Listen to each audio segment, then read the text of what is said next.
Welcome back to the Jon Krawczynski Show, starring, of course, Jon Krawczynski. We're going to talk about the upcoming Karl-Anthony Towns game, how the team's playing, some developments with the way Anthony Edwards and Julius Randle are developing, what's going on with the point guard position, and we'll give you an ownership update. We'll also have a Twitter question provided by Shepherd Goods and Lamb Chop's clothing line later in the show. Reminder, this is our basketball show at talknorth.com. Best way to listen to it, subscribe to your favorite podcast app. It's free. It's the easiest way to listen. We do appreciate it. We're coming to you from the Aquarius Home Services Studios, and we want to let you know that we're being presented by one of our newer sponsors across the Talk North platform, Giggly THC Beverages. Really excited about this partnership. Can't wait to start stocking my fridge with it and testing it out. We'll tell you more about them later on. Thanks to our many sponsors, Royal Credit Union, TSR Injury Law, True Vision Institute, Princeton's Liquors, Giggly THC Beverages, Head Flyer Brewing, and Lamb Chops Goods and Shepherd Goods and Lamb Chops clothing line. And again, we'll have the Twitter question from them again later. All right, John, let's start off with the biggest thing probably going on with this franchise, which is Anthony Edwards, after that night where he sounded completely lost after this loss to the Celtics, has been lighting it up. What has happened?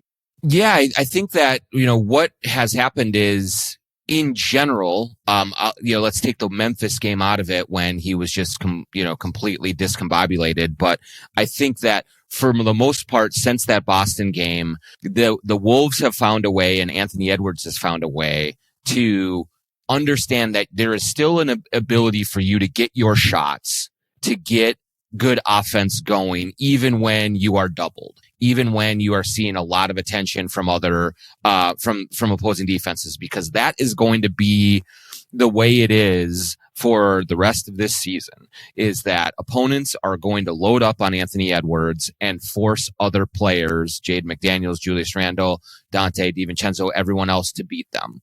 And so there was a real sort of fatalism that we heard in Ant's voice after the Boston loss, where he kind of felt like, I don't know what to do. I can't be myself with this. It's a bad situation. And then right away after, scores 53 against Detroit, has a great game against the Clippers, scores 41 against Washington, even though he turned the ball over a lot, but still scored and really kind of did enough to really turn what was a way too close game into a comfortable win.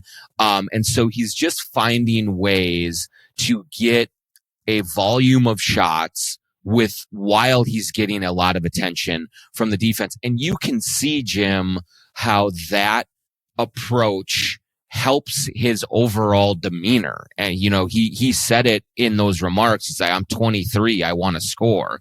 And so, it's a very good reminder of just still how young Anthony Edwards is and where his mindset is. And it can be a hard thing for him if he's forced to just pass, make the right play over and over again, when he really wants to grab games by the throat and win them. And so I think that he is getting to his spots better. I think that he's obviously shooting the 3-point shot, ridiculously well, and that opens things up a little bit. But then overall, when that happens, then you see a more kind of outgoing, engaged Ant that we're used to seeing, which I think is what the Timberwolves need if they're going to have a chance, on a night in and night out basis. What's interesting is that Julius Randle is also on a pretty nice run of play right now. Not as spectacular as Edwards, but he's been productive. He's been fairly efficient. Do you think they are learning to play together better, or do you think they've learned how to take turns? I think it's different situations in different games. I would say in general, I do believe that there is a little bit more of an understanding for the two of them about how they can play together, both be effective and get their looks and get their stats and their numbers without stepping on each other or without taking turns. But I do think that the best defenses, including Memphis, including Boston, Oklahoma City, what they do well is force the Timberwolves into isolation basketball. And that is when it really takes on the look of, okay, Julius, it's your turn. Okay, Ant, it's your turn. And going back and forth, and it's really jagged and really clunky. But What I think the bigger kind of view of that pairing is that it really has sunk in to everyone that Ant is the number one option and Julius is the number two option.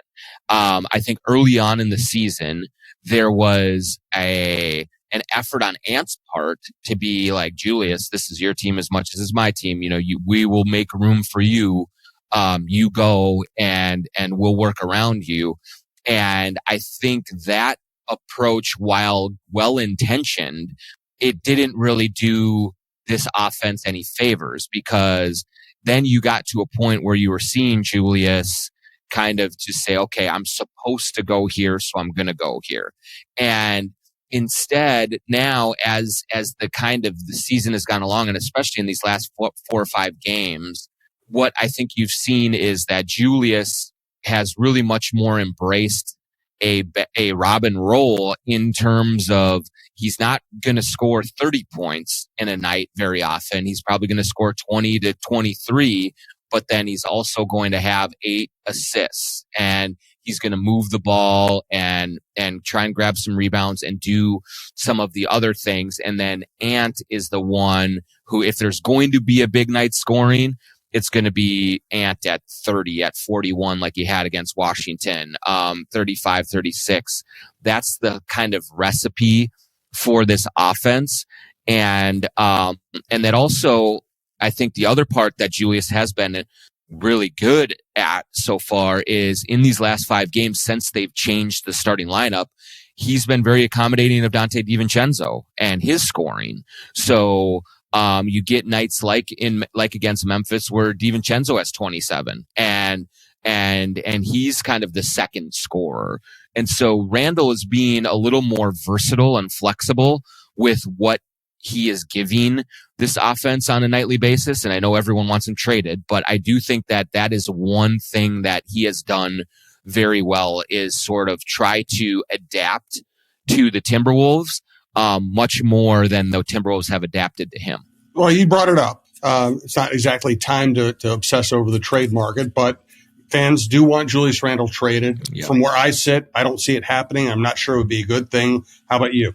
Yeah, I mean, right now, as I look at it, I do think it's unlikely. Obviously, things can change a great deal in the next 3.5 weeks leading into the February 6th trade deadline.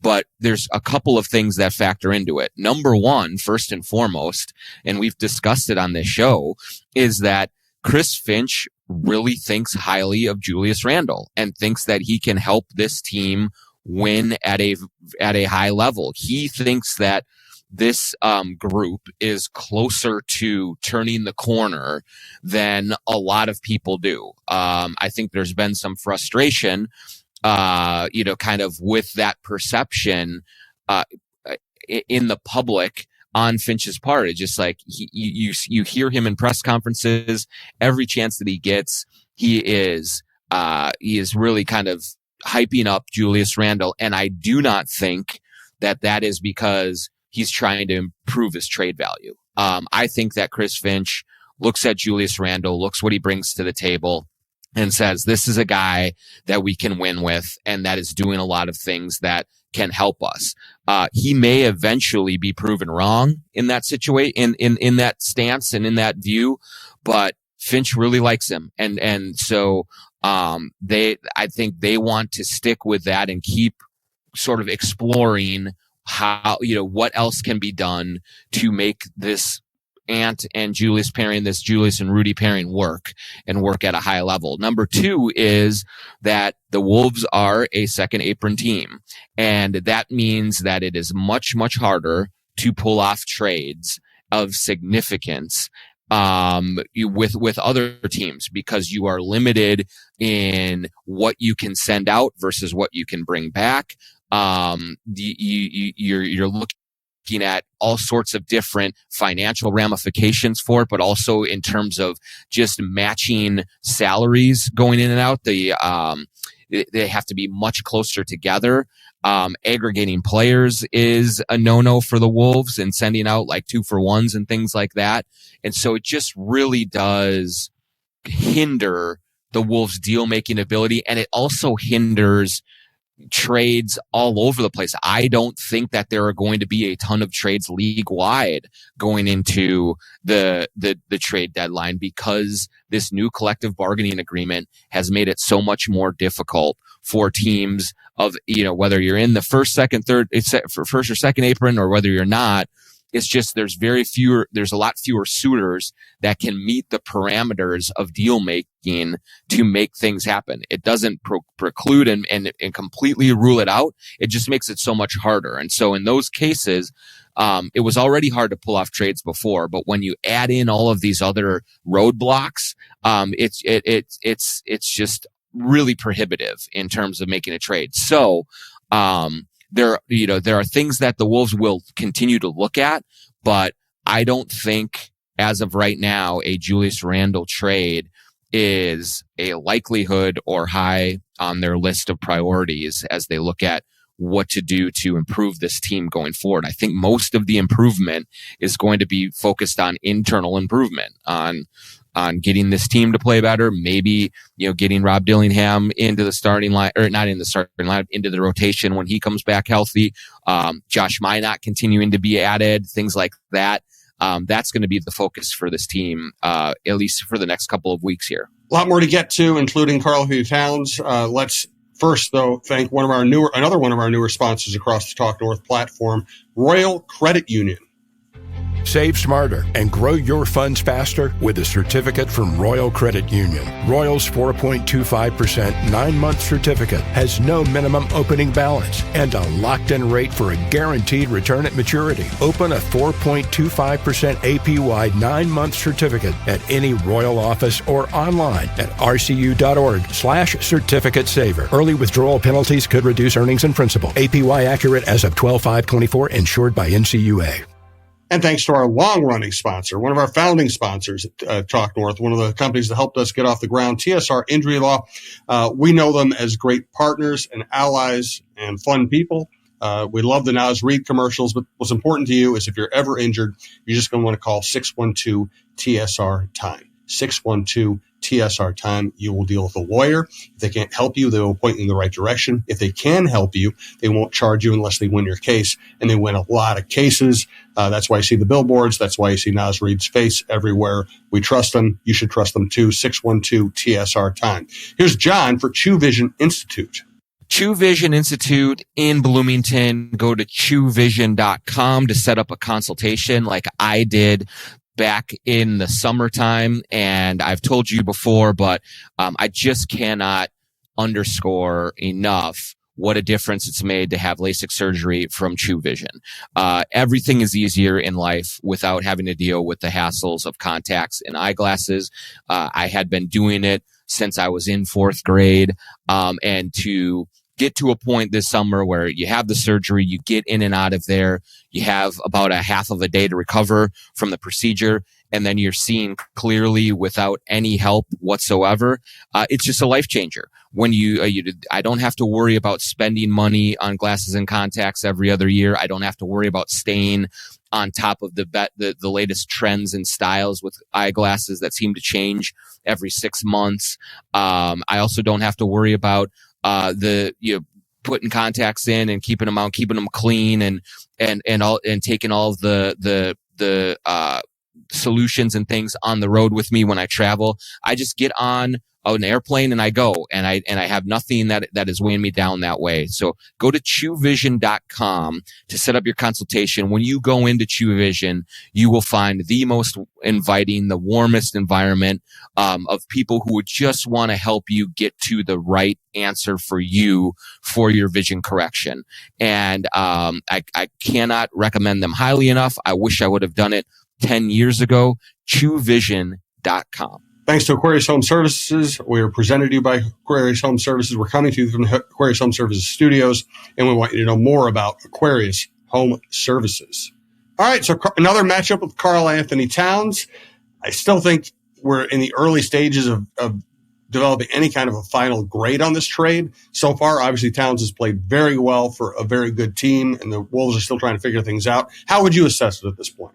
Yeah, I mean, like as of right now, certainly the Knicks have the benefit of the trade, no doubt. I mean, Towns has been a fringe MVP candidate for the Knicks. He's been terrific in that role there. But I will say, as fans sort of watch him from afar and watch, and you look at the box scores every morning or whatever, when you get up and you see, oh man, Towns had 28 and 15 and look at what Julius Randle did, or look at where the Wolves are. There was a very interesting thread on Twitter yesterday, from a Knicks fan that basically put out why do you think people are not embracing? Why aren't Knicks fans embracing this team like they did last year's team? What is going on with it? And so the Knicks are 26 and 15. They're 11 games over 500, certainly in a better position than the Wolves, but they don't have a lot of victories over really high level teams, especially in the Western Conference. And so there is a little bit of frustration there's a lot of frustration in that fan base about what they've seen in terms of the roller coaster that team has gone on. So, as Wolves fans look at their team, and they are clearly frustrated and clearly down about where this team is at, understand that Knicks fans are having some similar concerns about the lack of defense in New York, about the different kind of overall vibe. And I do think that both fan bases are struggling with entering this season with real high expectations for the first time in a long time for either franchise. And so it's not been perfect over there in New York. It's certainly better. Towns has certainly been great, and the trade itself has been more in the Knicks' favor. But there is still some angst with them as they work through things, and still some questions about, well, how far can this team go in the playoffs? Tibbs is playing all these guys 40 minutes a night. Are they going to hit a wall? There's a lot of things going on there to add a little context to it, and it's not as if the Knicks are just a battering ram that's crushing everyone. They won 9 in a row at one point earlier in the season, and then they've been just kind of up and down since then. And so, for Wolves fans, understand that the Knicks are going through their own growing pains and their own frustrations, with this trade almost as much, I would say, as the Wolves are going through things locally here. Tibbs is playing people 40 minutes a game. Shocking, right? Who would have known? Knicks games are only lasting 40 minutes this season. Yeah. Some kind of a waiver. Right. Yeah, it's amazing. Yeah, it is. It's fun. It's funny to watch from afar, just, having lived through that here. And I was one of those people, Jim, who even when he was playing guys a lot of minutes here, I just never got on him that much about it. I mean, you play your best players and you do what you have to do, kind of a thing. But there are some people in New York that are absolutely just at their wits' end with the lack of a rotation. Finch plays 8 guys, and he's gotten his criticism for that, and some of it is definitely deserved. But Tibbs, I think, plays even less almost, and so there's some real panic going on with some of these games where they lose, and Tibbs might play 7 guys or something like that, and so it's just like, hey, this is what Tibbs does. This is the way that he brings. This is what he brings to the table. So for better or worse, buckle up, man. It's they are going through it over there in New York. It's hilarious to watch from afar. Yeah. No, because you live it. You've lived it. You've been in the middle of it, and to see another kind of organization, fan base kind of go through it, it's just like, yes, this seems awfully familiar. And then there's the Tibbs defenders, who's, call them the minutes police and laugh at these concerns and all of this stuff. And so it's just a wonderful bit of theater that plays out, and it's highly entertaining. All right, where you want to get to ownership issues, the point guard position. The Warriors, we're recording this on Wednesday morning, so we're obviously talking about the big game on Friday, but the Wolves also are playing against Steph Curry tonight, so we'll get to that a little bit.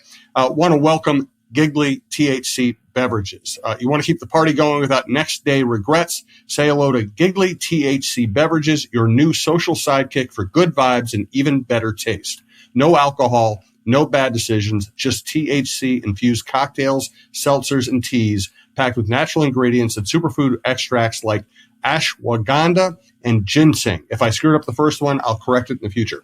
Whether you're clinking cans at a backyard bash or just chilling with friends, Giggly's got you covered. Ditch the hangover, sip something smarter. You can find Giggly THC beverages at over 500 locations, including Total Wine, MGM, Cub Foods, Top 10, and many more. And because we think you're going to love it, we're offering 50% off your first order with code Giggly North, Gigli North. Shop now at Giggly, Gigli.com.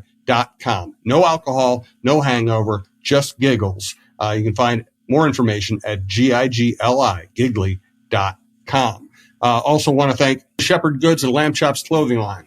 SGLambchops.com is the place to go. Use the promo code JONK20 for 20% off anything that they have there. Casual wear, hoodies, sweatshirts, sweatpants, t-shirts, hats, anything that you can wear at home, watching games, watching football and basketball at home, or if you're going out in the North Loop on a weekend, you can feel good in their stylish, super comfortable, high quality casual wear. Again, use the promo code JONK20 for 20% off anything that you get there. It is a local company.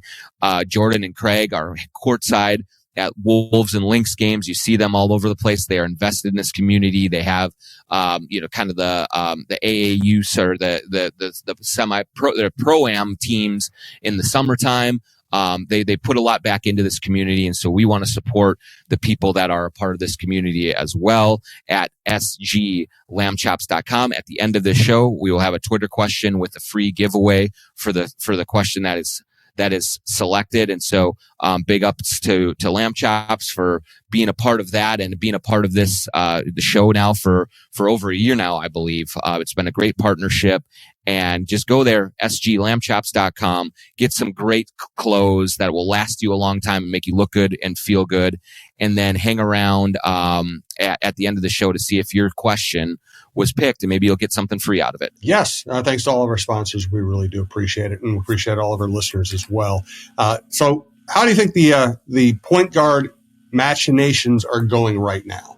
Yeah, it's been 5 games since Dante DiVincenzo was put into the starting lineup at point guard. And in that time, one of the immediate concerns was, how do you sort of account for the loss of your real quarterback, kind of the adult in the room in Mike Conley, and changing things up that way. But really what we've seen from DiVincenzo, he's been terrific, since he stepped into that role.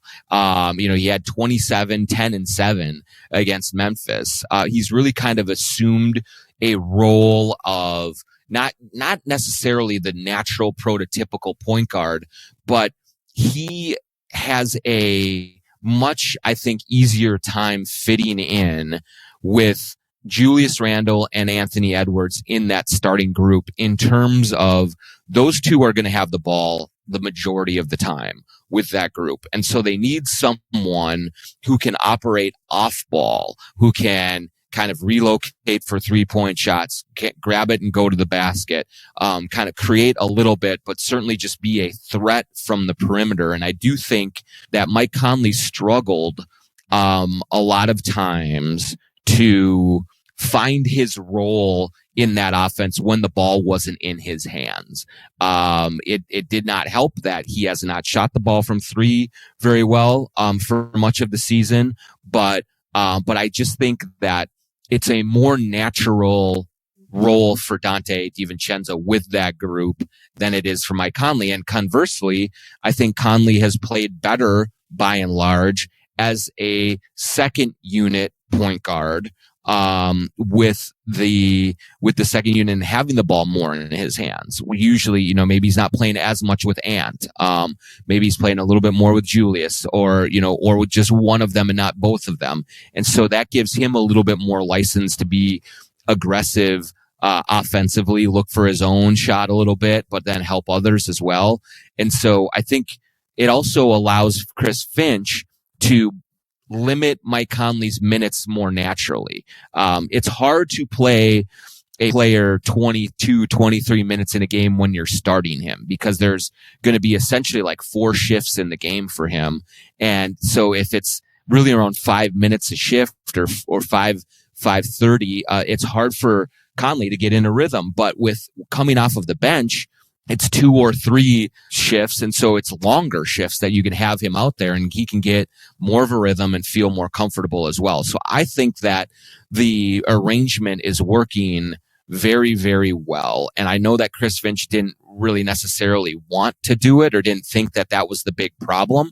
But certainly the early returns are that the pieces of the puzzle fit better, both with the starting group and then as you go through your rotations, as you do it this way with Dante there, then versus when you had Mike Conley in that role. Good stuff. All right. The turnovers have still been a problem. How are they dealing with that? And do you see any hope there? Yeah, I mean, that's the one that's been a big bugaboo. I mean, for Dante, one of his issues, he's got, 12 turnovers in the last 4 games. That's 3 per game. That's a little too high. Randle is turning the ball over too much. Ant is turning the ball over way too much. Rudy is turning the ball over way too much. And that is the thing that is keeping this team from really kind of being one that you have to take very seriously. They're 4-1 in the last 5 games. That's great. But the game against Memphis, they had 19 turnovers and they should have won that game were it not for that and the offensive rebounds that they allowed. Even the Washington game was much closer than it ever should have been because of all of their turnovers in the first half of the game, or in the first even 3 quarters of the game. And so you look at what the turnover percentage that they have, and the Wolves are 26th in the league in turnover percentage. And the teams right around them, you have Memphis that is really good, and the Clippers are solid, though they're 27th and 28th. So that's kind of, those 3 are clustered as solid teams that are still there. But otherwise, it's Utah is 30th, Portland is 29th, Charlotte's 25th, Toronto 24th, Washington 23rd, Brooklyn 22nd. You have just really the worst teams in the league are operating in that area of where the Timberwolves are. And until or unless they address that and change it and play cleaner,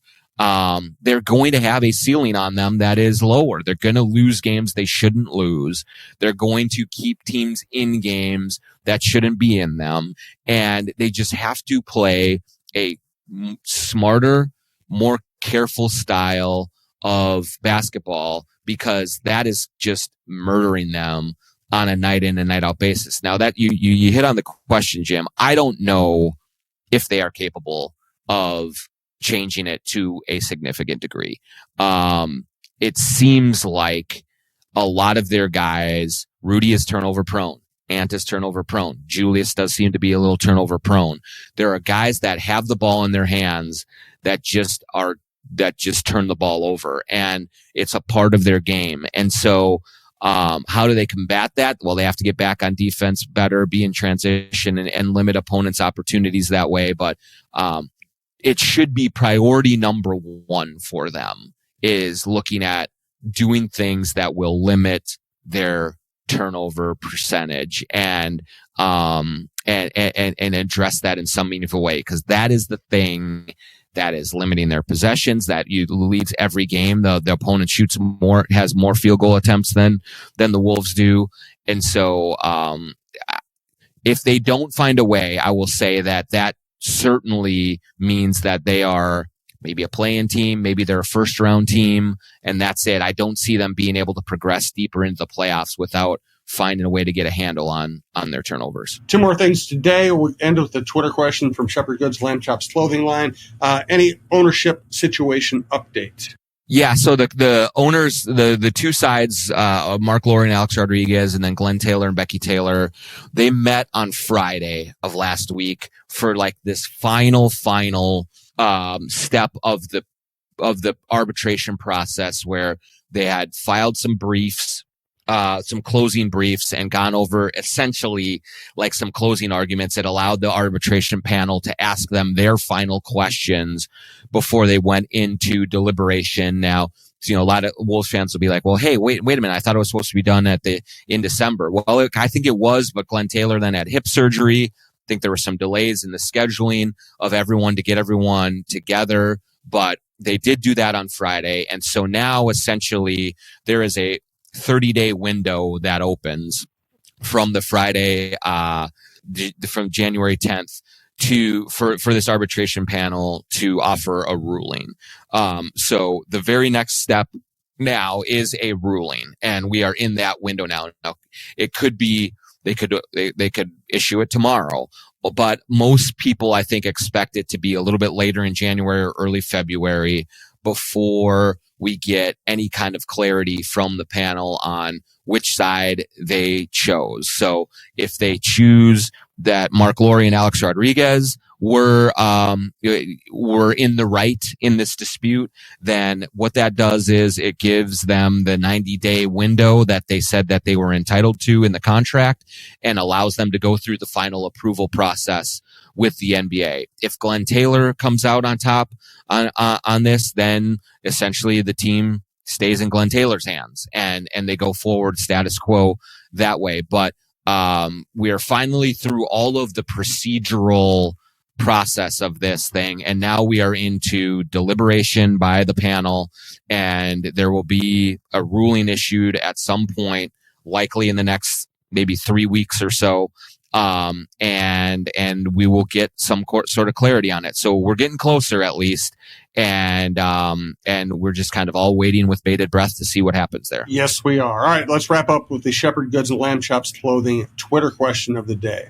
Yeah, good question from Zach Spicer. He says, I've never been more disenchanted with a Minnesota team than this year's Wolves. The fall from last year's hype has really killed my interest. What trends, if any, have stood out to you as they've started winning more that can help reignite the fire going into the second half? And I think it's a super relevant question that is, and the tone of it fits with a lot, Zach, of your brethren out there. I mean, I have noticed a real frustration, maybe even a depression about what they're seeing on a nightly basis. And first of all, I'm going to say I understand it. Like, I get why so many people are disenchanted with this team. Last year's team was so much fun, and there's nothing more enjoyable than unexpected success. We said this about the Vikings season until they hit the wall at the end of the year. But the unexpected, out of nowhere success of a team is just euphoric. Everyone's happy. Everyone feels like they're playing with house money. There's no real expectations. And so it's just a lot of fun. And that's what last year was for the Timberwolves. Now, this year, they did enter with real expectations.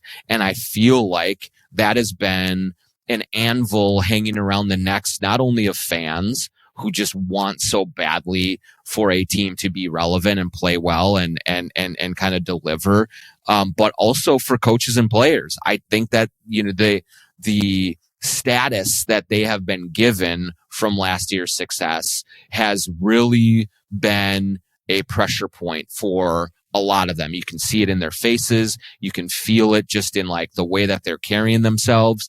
And so I think that's been an adjustment for a lot of people.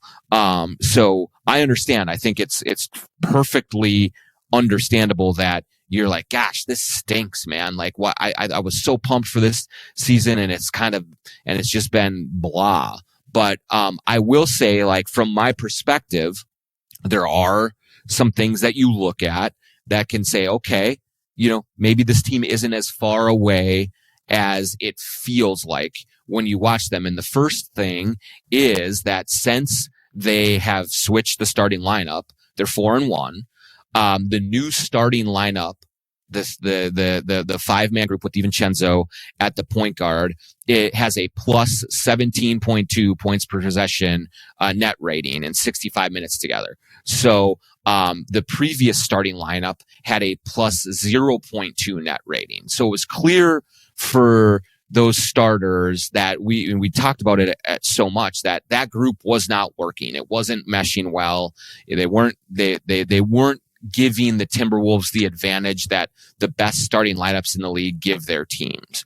And now this new group is playing and giving the Wolves an advantage that way. That's, I think, something to look at and say, okay, maybe things are starting to turn a little bit. You have DiVincenzo, who after really struggling at the start of the season is now playing very, very well and kind of almost positioning himself as the number 2 scorer on the team behind Anthony Edwards. You have Edwards, who is having many more big scoring nights than he had earlier in the season. And so that's encouraging to have. And then finally, when you look at some of the losses lately, they lost to Oklahoma City at OKC. They were down 3 with 2 minutes to go. They lost by 8. That's a good loss. They played very well. They were very competitive against a team that has been just outstanding this season. Then they come home and they play Boston and they lose by 3 points. They were right in it the whole way. And that was a very tight loss against one of the best teams in the league. Detroit was a bad loss, even though Detroit is playing very well right now. They never really had a chance in that game. That was dispiriting. But Memphis is another team that's playing very, very well, and you lose by 2 points. When you had all these turnovers and you allowed all those offensive rebounds, you lost by 2. So the games that they're losing in general lately, they're very, very competitive in against very, very good teams. And so, it does not feel to me like they are very far away from being a competitive team. Are they Oklahoma City? No, they're probably not, but they are like 2 games out of, or they're 1 game out of the 5 seed right now. They're right in the thick of things from a competitive standpoint. And if this starting lineup is kind of the thing that helps everything click into place, maybe you do see them go on a run, and maybe they do kind of climb into the top 4, which is entirely possible in the West over these next several weeks. I think right now it's going to be tough. They have Golden State tonight, then it's at New York and Cleveland at home on a back-to-back, then at Memphis, at Dallas, Denver at home, Atlanta at home. That's a brutal stretch of the schedule. But I'm just saying that from my perspective, I see a team that is playing competitively, even if you want to tear your hair out at all the turnovers or some of the missed shots and things like that. But they're right in these games, and it doesn't feel like they're all that far off to me. And we'll see if they can put it together or not. But I don't think all is lost, even though I understand there's a lot of angst and there's a lot of fatalism out there in the Wolves fan base right now. Good stuff, John. Well said. Thanks to everyone who listens. Thanks to all of our sponsors. We appreciate it. We'll have some cool announcements in the near future about Talk North and some more new developments for the network. Thanks so much for the support. We do appreciate it. We'll talk to you next week.